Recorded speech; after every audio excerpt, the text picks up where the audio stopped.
Hello and welcome to Pirate News. I'm Jimmy Bliss. And I'm Haley Zemek. Today we'll bring you the latest from across campus, the tri-state area, and the globe. We'll also bring you your Seton Hall sports update and your 5-day weather forecast. Seton Hall University's Catholic Studies program invites you to travel back in time on a 3-credit study abroad tour of sites in Italy that have been most significant to Christian history.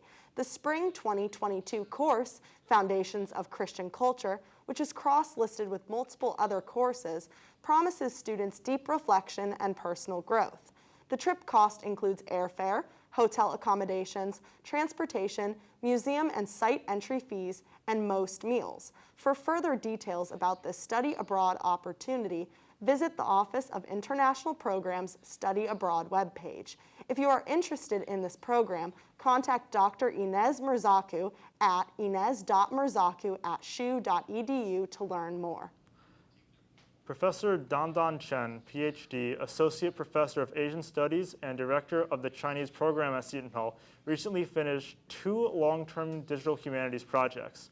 The first project resulted in her paper, Podcasts in a Chinese Classroom, a digital humanities project, being published in Chinese Language Teaching Methodology and Technology last July.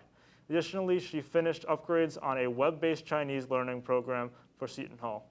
This past summer, Chen first started the web-based Chinese learning program back in 2003, but as the Java language evolved over the years, the new features of programming language impacted the functionality. After discussing with Thomas McGee, Senior Digital Media Specialist in the Teaching, Learning, and Technology Center, Chen decided to collaborate with the TLTC to rewrite the material in PHP, a different programming language. CHAMP is currently accepting applications. CHAMP is a partnership between the College of Communication and the Arts and the Career Center, which pairs students with alumni mentors at the top of their professions in some of the world's leading companies. Throughout the spring semester, students and alumni meet regularly to discuss professional development, goal setting, or any other questions a student might have. The application deadline is this Friday, October 22nd. If you have any questions, email undergraduate case director Amanda Sarcone at amanda.sarcone@shu.edu. The College of Communication and the Arts mourns the recent passing of Professor William HANEY. Professor HANEY has worked at Seton Hall since the fall of 2000 and was a leading educator in the field of graphic design and drawing. He was instrumental in the establishment of the College of Communication and the Arts. He collaborated with colleagues on the initial conceptual planning and implementation committees for the College of Communication and the Arts. Professor HANEY was a loving father and husband and is survived by his wife and children. Now we'll head over to Jackson Shank with your Seton Hall sports update. Jackson? Thanks, Jimmy. Hi, I'm Jackson Shank here with your Seton Hall sports update. Yesterday was senior night for the men's soccer team, and they faced UConn in their last home game of the regular season. The 9 seniors on the roster look to make one final push at the end of the season for a shot at the Big East tournament. Basketball season is almost here, Pirate fans, as the Hall men and women are drawing closer to their season opener in just 2 weeks. Senior Jared Roden is looking to start off the season with a bang, as he was just nominated for the Jerry West Shooting Guard of the Year award. Roden eyeing a leadership role on this Hall squad in his final season. The women's season is looking up, as this year Andrea Espinoza-Hunter and Lauren Park-Lane both made the preseason All-Big East team. Espinoza-Hunter was a transfer student who exploded onto the scene last season, and since joining the team, she scored in double figures in 16 of 17 of her games, reached 20 points 7 times, and was named Big East Player of the Week in back-to-back weeks.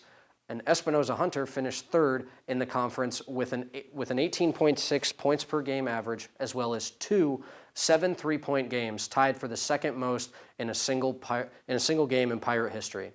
Lauren Park-Lane, on the other hand, was the 2020 to 2021 Big East Most Improved Player, as she has been nothing short of incredible, finding her shot as a sophomore.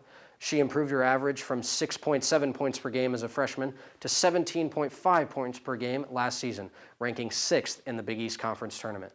Lane scored in double figures in 17 of 19 games last season, including her first 6 career games of 20 points or better.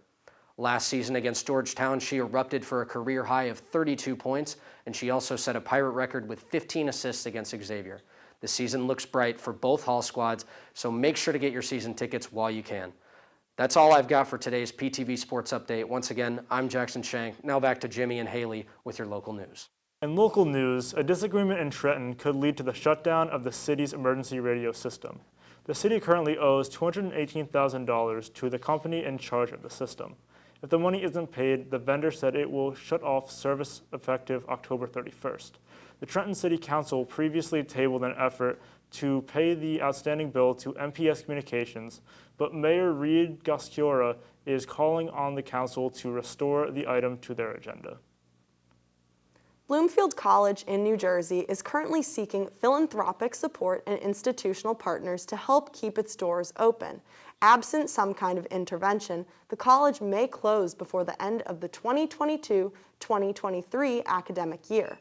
The financial problems that put Bloomfield in this spot echo those of dozens of other small private colleges in the United States. Enrollment at the college, which primarily serves Black and Hispanic or Latino students, has declined since 2011.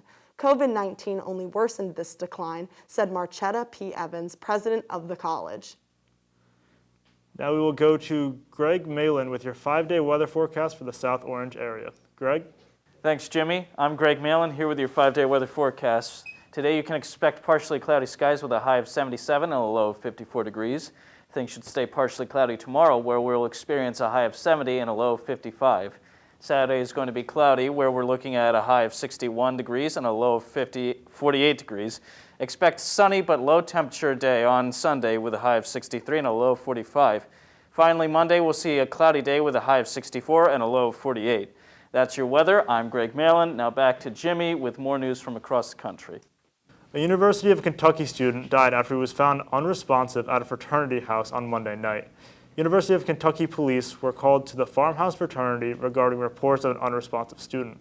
The student, identified by the university as Thomas Lofton Hazelwood, was taken to UK Albert B. Chandler Hospital in Lexington, Kentucky, where he was pronounced dead. A statement from the Fayette County coroner said the 18-year-old's cause of death was pressured alcohol toxicity. The White House on Friday will lift COVID-19 travel restrictions for fully vaccinated international visitors starting November 8th, ending historic restrictions that had barred much of the world from entering the United States for as long as 21 months. The unprecedented travel restrictions kept millions of visitors out of the United States from China, Canada, Mexico, India, Brazil, much of Europe, and elsewhere, shrunk U.S. tourism, and hurt border community economies.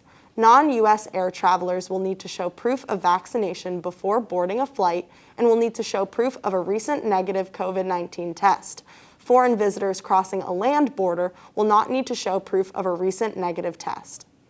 That'll do it for today's episode of Pirate News. I'm Haley Zemek. And I'm Jimmy Bliss. Thank you so much for watching and have a wonderful day.